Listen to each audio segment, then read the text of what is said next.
슬슬 유럽으로의 여름 휴가를 준비하면서 최근 저에게 유럽 여행 컨설팅 의뢰를 주시는 분들이 많아졌습니다.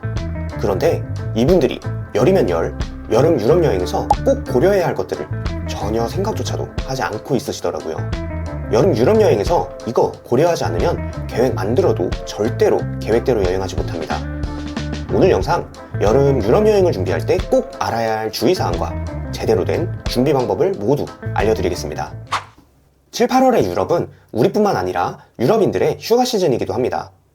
유럽 대부분의 국가는 법적으로 최소 4주의 유급 휴가를 보장받으며 특히 프랑스의 경우는 짧아도 8주, 길면 15주까지도 여름 휴가를 보냅니다. 와우. 우리가 생각하는 휴가와는 개념 자체가 다르죠. 그래서 이런 휴가 시즌에 주요 대도시들을 여행 가면 관공서는 물론이고 유명 로컬 레스토랑이나 카페 등 영업을 안 하는 곳들을 많이 볼 수 있어요. 즉, 이 시즌에 여행을 가면 우리가 좋아하는 숨겨진 로컬 맛집들은 모두 휴가로 문을 닫고 결국 관광객들에게 유명한 맛집들밖에 갈 수 없습니다. 근데 관광객에게 유명하다. 기본적으로 비싸고 지불한 가격 대비 맛, 서비스가 만족스럽지 못할 확률이 높다라는 거죠. 다음입니다. 이번 영상을 만든 가장 큰 이유인데요. 바로 날씨입니다. 유럽은 지구 온난화로 인해 이제는 덥다라는 단어로는 부족할 정도의 뜨겁고 타오르는 듯한 날씨가 되었습니다. 한국도 덥다 하는데 정말 차원이 다릅니다. 일반적으로 35도를 넘는 날이 상당히 많으며 40도 이상의 폭염도 빈번하게 발생했습니다. 해가 내 머리 바로 위에 떠 있는 것 같아요. 데이터를 한번 볼까요? 2024년은 유럽 역사상 가장 더운 여름으로 기록되었으며 매년 최고 기록을 갱신 중입니다. 스페인, 이탈리아 등 남부 유럽과 동유럽에서의 폭염이 가장 심각했으며 40도를 넘는 폭염이 자주 지속되었고요. 스페인에서는 7, 8월에 2,000명 이상이 폭염으로 사망했고 크로아티아도 500명 이상이 사망했습니다. 바르셀로나 글로벌 건강연구소에 따르면 작년 여름 유럽 전역에서 47,000명 이상이 극심한 더위로 사망했다고 합니다. 이 시기에 유럽 여행을 하면 체감 온도가 46도가 넘는 극심한 열 스트레스를 경험할 확률이 높죠. 하지만 이렇게 생각하시는 분들도 있으실 겁니다. 유럽은 건조해서 그늘만 가면 시원하다. 한국은 더운데 습하기까지 하다. 한국 더위가 훨씬 더 힘들다. 이것도 맞는 말입니다만 우리가 한국에서 폭염주의보가 내려진 이런 한낮에 계속 걸어 다니지 않잖아요. 그런데 유럽은 관광이 메인이다 보니 이런 날씨에도 일정 소화하려고 계속 걸어 다니게 되는 거죠. 그래서 위험하다는 겁니다. 다음으로 넘어가 볼까요? 아까 말한 대로 7, 8월은 유럽인들의 휴가 시즌이자 전 세계인들의 휴가 시즌이죠. 진짜 어딜 가도 사람이 넘칩니다. 유명 관광지들은 떼약볕에 한두 시간씩은 기다려야 하는 불상사가 나타나죠. 심지어 이게 입장하는 줄이 아니라 티켓 사는 줄입니다. 내부 입장은 티켓 사는데 줄 서고 또 다시 줄을 서야겠죠. 그렇기 때문에 꼭 가려는 관광지들은 예약이 가능한지 확인하고 된다면 꼭 예약해서 시간 맞춰 들어가 주시는 것이 좋습니다.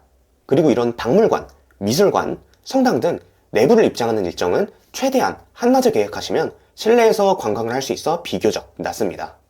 또 여름 유럽은 해가 저녁 9시는 돼야 슬슬 지기 시작하는데요.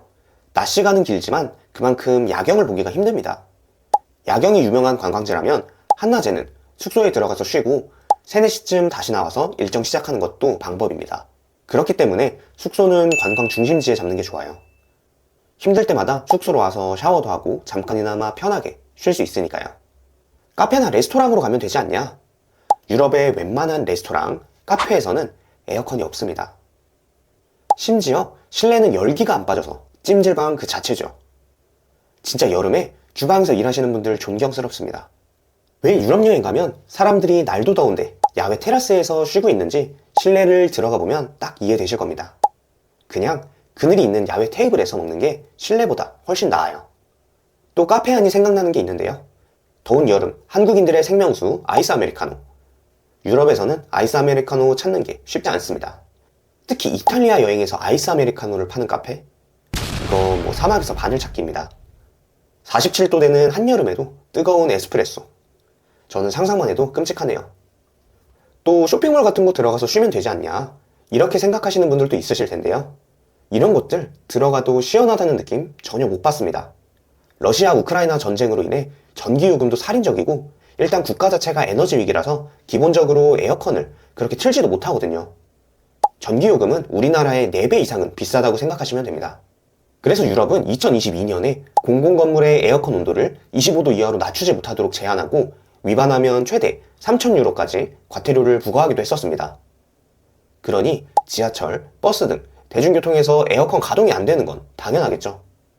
버스 타는 순간 숨이 턱 막힙니다. 찜통이에요.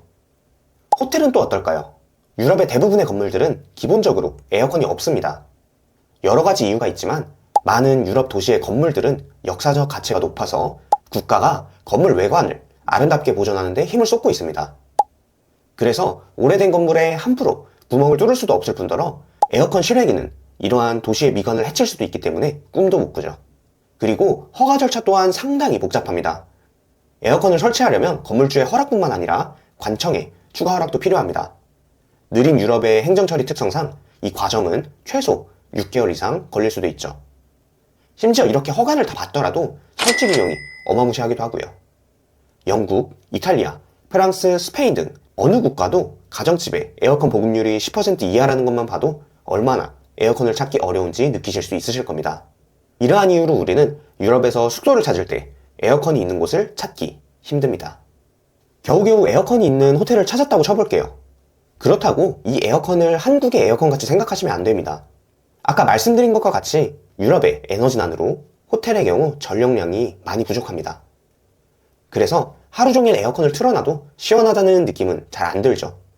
냉방용이라기보다는 그냥 선풍기 틀어둔 느낌이다 생각하시면 됩니다. 다만 호텔 말고 에어비앤비 등 가정집의 에어컨은 그나마 좀 낫긴 합니다. 결국 우리는 유럽에서도 가장 극성수기라는 시즌에 여행을 가면서 항공권부터 숙박까지 평소보다 훨씬 비싼 금액으로 돈은 돈대로 쓰고 여행은 여행대로 제대로 즐기지 못하게 됩니다. 이런 내용들을 전혀 모르고 여행 준비를 하시거나 알더라도 이게 어느 정도로 힘든 건지는 전혀 고려하지 않은 채 일정을 짜는 분들이 많습니다. 그리고는 결국 날씨로 인해 열심히 만든 일정은 현장에서 휴지 조각이 되어버리죠. 가장 좋은 방법은 7, 8월에 유럽 여행은 가능하면 안 가는 것이지만 선택지가 없어 이 시기에 유럽 여행을 가시는 분들을 위한 유럽 여행 팁들을 오늘 내용을 정리해보면서 알려드리겠습니다. 일단 가장 중요한 건 여행지 선정입니다. 사람이 북적이고 어딜 가도 줄 서는 대도시 여행은 가급적 피하는 것이 좋아요. 소도시나 산악지역 여행을 추천드립니다. 저는 한여름에 유럽을 간다면 여길 갈 것 같은데요. 바로 영국의 북부, 스코틀랜드의 에든버러, 그리고 하일랜드입니다. 에든버러의 고풍스러운 도시 분위기와 하일랜드의 광활한 대자연, 그리고 쾌적한 날씨가 큰 장점입니다. 저는 처음 에든버러를 여행했을 때 너무 좋았어서 한 번 더 에든버러만 여행을 가본 적도 있네요. 또 북유럽 여행을 가는 것도 좋은 방법입니다. 만약 서유럽이나 동유럽을 간다면 최대한 폭염을 대비하는 일정을 만드는 것이 중요합니다. 아까 말씀드린 것처럼 가장 더운 한낮에는 미술관, 박물관, 성당 등 최대한 실내 일정을 만들어 두는 것을 추천드릴게요. 또한 여행지별로 가고 싶은 카페들을 많이 찾아두고 체력적으로 무리가 올 때마다 내 위치에서 가장 가까운 카페에서 쉴 수 있도록 준비해 두시면 좋죠. 가장 좋은 건 숙소가 관광 중심지에 있는 것이고요. 그리고 제가 가장 추천드리는 방법은 새벽 4, 5시부터 일찍 여행을 시작하는 것입니다. 이런 꼭두 새벽에 여행을 시작하면 유명 관광지라고 할지라도 사람도 없고 또 덥지도 않죠. 그리고 한낮에는 숙소에서 낮잠을 자거나 휴식을 취하고 폭염이 가시면 다시 나와 저녁 일정을 소화하는 거예요. 해가 9시는 넘어서 지기 때문에 낮에 좀 쉰다고 시간이 전혀 아깝지 않습니다. 어차피 47도 가까운 날씨에 어디 돌아다니지도 못합니다. 진짜 쓰러져요.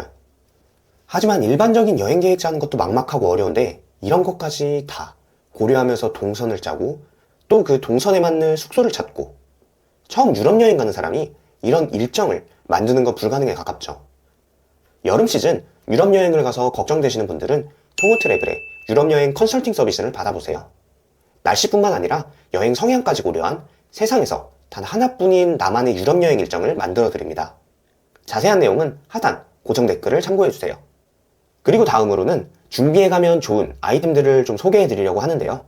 일단 몸에 지니고 다니는 백팩, 힙색 등은 가능하면 검은색은 피하는 것이 좋습니다. 이게 열을 다 흡수해서 마치 거대한 핫팩을 들고 다니는 느낌을 받으실 거예요. 또 햇빛이 정말 강하기 때문에 선글라스는 선택이 아닌 필수입니다. 햇빛이 강하기만 한 게 아니라 자외선 지수도 상당히 높습니다. 선크림은 당연히 챙겨가셔야겠고요. 또 선크림으로도 다 커버가 되지 않기 때문에 팔토시나 모자는 꼭 챙겨가시는 게 좋습니다. 양산이나 손풍기는 개인적으로 추천드리지는 않아요. 손이 자유롭지 못할수록 소매치기에 타겟이 될 확률이 높거든요. 손을 쓰지 않는 목풍기라면 괜찮을 것 같긴 하네요. 그리고 여름이라고 반팔 반바지만 가져가서는 안 됩니다. 피부 다 화상 입어요. 여름용으로 나오는 얇은 바람막이 있거든요. 이런 거 하나 입으시는 게 햇빛을 직접적으로 쬐는 것보다 훨씬 낫습니다. 아, 이것도 당연히 검은색은 안 되는 거 아시죠? 또 더위로 진이 쭉쭉 빠질 때 포도당 캔디도 기력 회복에 도움이 될 수 있으니 나이가 있으신 분들은 이거 챙겨가시면 좋습니다. 이렇게 오늘 영상 7, 8월 유럽 여행 시 꼭 알아야 하는 주의사항에 대해 알아보았습니다. 영상만 보고 나면 이렇게 당연한 걸 모르는 사람이 있어? 라고 생각하실 수 있지만 이걸 생각보다 가볍게 생각하시거나 전혀 생각지도 않고 준비를 하시는 분들이 의외로 많더라고요. 그런 분들에게 조금이나마 도움이 되었으면 좋겠습니다.